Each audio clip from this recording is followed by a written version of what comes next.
Hello friends, welcome back to Nitya ways. तो इस video के अंदर हम करने वाले हैं जॉन कीट्स की जो पोएम हम कर रहे हैं ओ टू ए ग्रीशियन अर्न, उसका पार्ट फिफ्थ हम डिस्कस करने वाले हैं, स्ट्रेंजा फिफ्थ। तो इस वीडियो के अंदर ये पोएम कंप्लीट हो जाएगी। इसमें 5 स्ट्रेंजास थे जो कि 10-10 लाइन के थे। तो चलिए स्टार्ट करते हैं। तो जो फिफ्थ स्ट्रेंजा है उसके जो फर्स्ट लाइन है वो पोइट बोलते हैं, O Attic shape fair attitude with breed.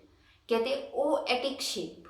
O Attic shape का मतलब कि जो ग्रीशियन अर्ण जो है उसी को बोल रहा है पोएट कि एटिक शेप मतलब सुंदर जो तुम्हारी शेप है, फेयर एटीट्यूड जो तुम साफ सुथर जो कलाकारी की गई है, with brede of marble men and maidens over rot.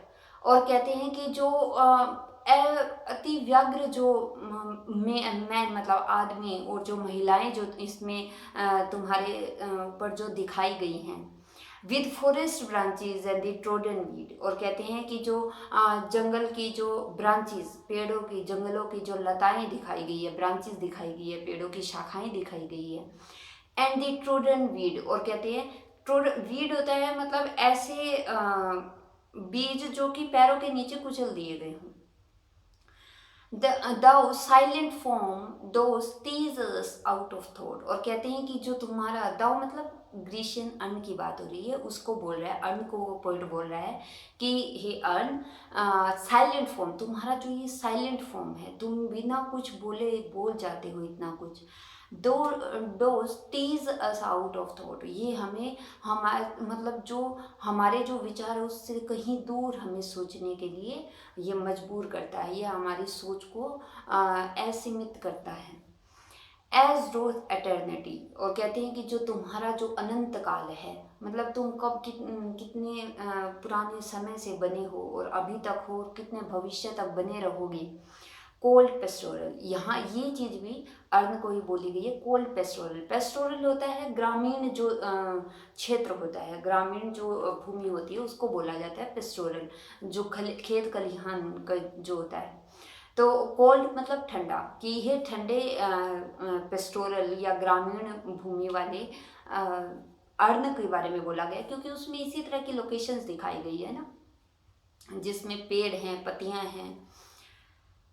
When old age still this generation waste। When old age कहते हैं जब हम बूढ़े हो जाएंगे, shall this generation waste, तो मतलब कि हमारी जो नेक्स्ट आने वाली जनरेशन होगी, लेकिन तुम हमेशा ऐसे के ऐसे ही रहोगे, हम जो है हम बूढ़े हो जाएंगे। Thou shall remain in midst of other world। और कहते हैं कि लेकिन तुम ऐसे के ऐसे ही रहोगे इन मिडस्ट ऑफ अदर वर्ल्ड। और जो दूसरी जो जनरेशन्स आएंगी तुम उनके बीच में कैसे रहोगे, श्राप की तरह बने रहोगे।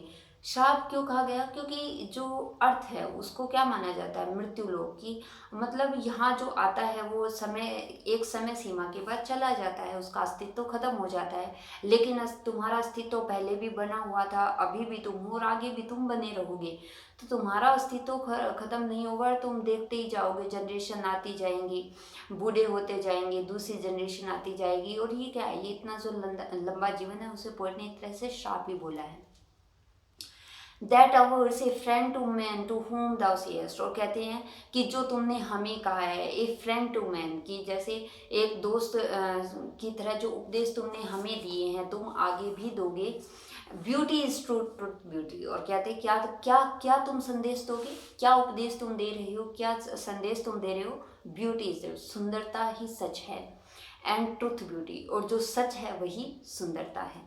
सच सच ही सुंदर है और सुंदर ही सच है। दैट इज ऑल, यही सब तुम उपदेश दे रहे हो और देते रहोगे।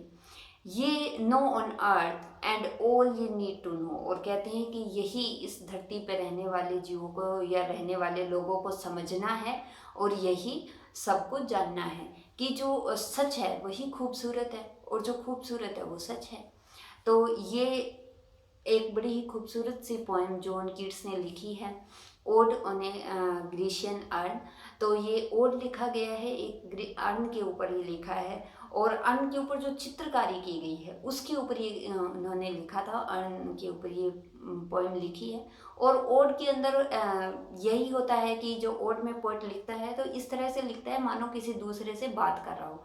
तो यहाँ पे जो पोएट है वो अन्न से बात कर रहा है, अन्न को बार बार बोल रहा है, अन्न को डिनोट करके बात कर रहा है। तो बड़ी ही अच्छी ये पोएम है, 1819 में लिखी गई और इतने सालों बाद, 200 साल से भी ज़्यादा समय के बाद हम आज यहाँ पढ़ रहे हैं। तो काफ़ी इसकी इम्पोर्टेंस है और आपके सिलेबस में ये पोएम है तो आपके लिए तो ये मोस्ट इम्पोर्टेंट पार्ट बन जाता है। तो इसे ध्यान से पढ़िए, अच्छे से रिवाइज कीजिए। अगर नहीं समझ आए तो दोबारा से वीडियो रिपीट करके देख लीजिए, आपको अच्छे से ये समझ आ जाएगी और बड़ी ही आसान सिंपल है। तो चलिए इसी के साथ ऑल द बेस्ट और मिलते हैं नेक्स्ट वीडियो में।